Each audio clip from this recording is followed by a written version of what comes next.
Delegadas, bom dia, parabéns pelo trabalho de vocês. Gabriela Plentes, da Rádio Gaúcha.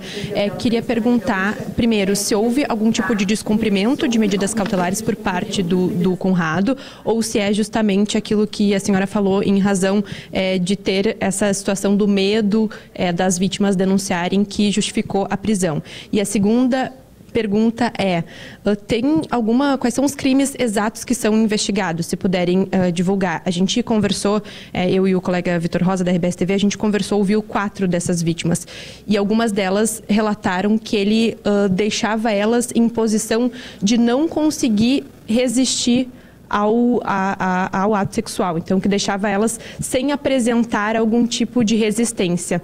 Ele é investigado também por questões de estupro de vulnerável, por empregar alguma forma de deixar elas nessa posição? Muito obrigada. Quanto à primeira pergunta, foi do descumprimento das cautelares, né? O suspeito não descumpriu nenhuma das cautelares. No andamento da investigação, eu venho percebendo que as vítimas cada vez mais têm medo de falar, principalmente por causa do vazamento que ocorreu, né, por causa da ampla divulgação. Então, algumas vítimas compareceram na delegacia para prestar o seu depoimento e não quiseram me detalhar minuciosamente os fatos, porque elas não querem ser expostas. Então, mediante esse medo, né, de exposição, eu detectei este medo, apresentei a situação para o Poder Judiciário, desculpa, e então apresentei isso e pedi a prisão temporária para assegurar a investigação. Desculpa. Sobre os crimes investigados, eu não posso adiantar o indiciamento, não posso adiantar o andamento das investigações, o resultado. Nós investigamos crimes de natureza psicológica, de natureza corporal e de natureza sexual. Mas os crimes, por enquanto, eu não vou adiantar. Mas tem essa questão, pode falar algo sobre essa questão de apresentar resistência ou não, de ele deixar elas vulneráveis a esse ponto? Como já foi exposto pelas próprias vítimas, nós estamos, no momento, nos baseando também no relato das vítimas, né? Se este foi o relato da vítima, então nós estamos apurando. Obrigada. Essa é a delegada Fernanda Campos Ablich respondendo a nossa pergunta. Agora, mais uma pergunta do colega perguntando sobre a questão de vítimas de fora do estado, que a gente já tinha trazido também. Existem vítimas fora do Rio Grande do Sul também, já ouvidas. E ele prestava serviços, né, no Brasil inteiro, como tu mesmo falaste. E nós esperamos que a divulgação, né, a divulgação é importante para que mais vítimas, se houver, tomarem conhecimento dos procurados. Eu queria saber hoje como é que foi essa prisão. Como é que foi? Se teve algum tipo de resistência? O que aconteceu quando vocês chegaram? A prisão foi muito tranquila, ele não ofereceu nenhum tipo de resistência. Ele já estava sendo monitorado, então ele estava na residência e foi tudo tranquilo. Foi acompanhado o tempo todo pela sua defesa, né, desde o início da prisão até a delegacia. Então, todos os direitos subjetivos dos réus suspeitos foi atendido, foi cumprido. Como a gente ressaltou várias vezes, a investigação está tendo todo o cuidado, e aqui mais uma vez parabenizo a delegada Fernanda por isso. Está sendo atendido rigorosamente o que prevê a nossa legislação e a boa técnica policial. A gente quer preservar não só a coleta da prova, mas o mais importante para nós, a identidade, a privacidade, a intimidade de todas as vítimas. Vocês entendem que possa haver mais vítimas ainda? É a avaliação que vocês fazem nesse caso? Mais vítimas ainda para denunciar? Pelo que tem sido veiculado, nós esperamos que mais vítimas nos procurem, porque nós temos um lapso temporal de cometimento de crimes muito grande. Então, é bastante provável, é possível que existam outras vítimas que ainda não saibam, ou que ainda têm medo, ou que sentem vergonha. E a nossa conscientização é nesse sentido. Nos procurem, declarem que nós poderemos oferecer, inclusive, ajuda psicológica, como disse o diretor. Existem indícios de que outros advogados ou professores possam estar acobertando, tenham conhecimento também disso, porque é um lapso temporal, como a delegada mencionou, muito grande, né? Para só ele saber disso. Não, nós não temos nenhum indício de participação de outra pessoa nos crimes. E E vocês podem falar um pouco mais sobre esse instrumento que está sendo usado, pioneiro aqui, para que as vítimas entendam, né, que tipo de acolhimento elas têm a partir do momento dessa denúncia. O nome desse instrumento é Instrumento de Avaliação. Está muito ruim? Eu falo tão alto, achei que ia pegar.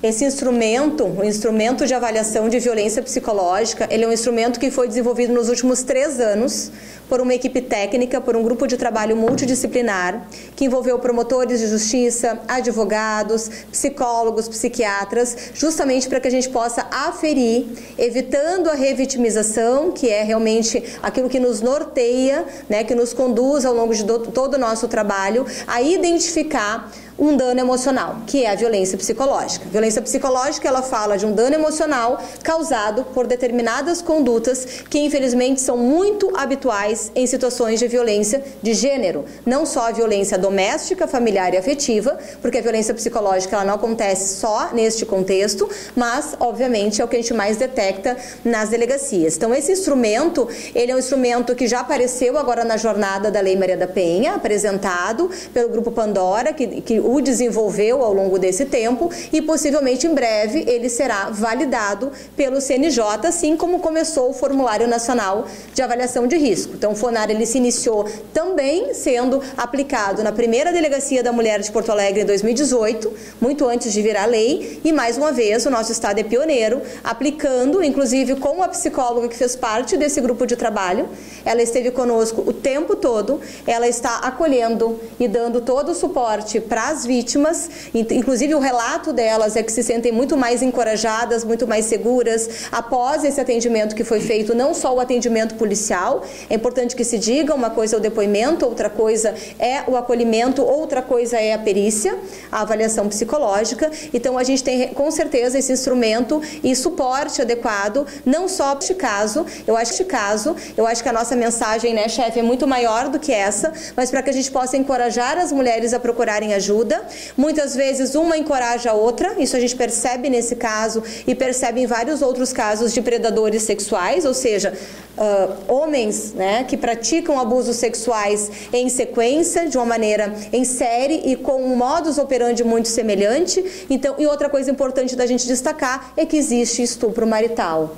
Então, a dúvida que a delegada Fernanda nos traz é muito comum em vítimas dentro de relacionamentos afetivos, em que a mulher muitas vezes acha que precisa ceder a todo o ato sexual por ter um relacionamento com aquele agressor. E não, o estupro marital ele não só existe, como ele é o local onde os estupros mais acontecem, né? Quase 70% dos estupros eles acontecem entre pessoas que têm um relacionamento familiar, doméstico ou afetivo.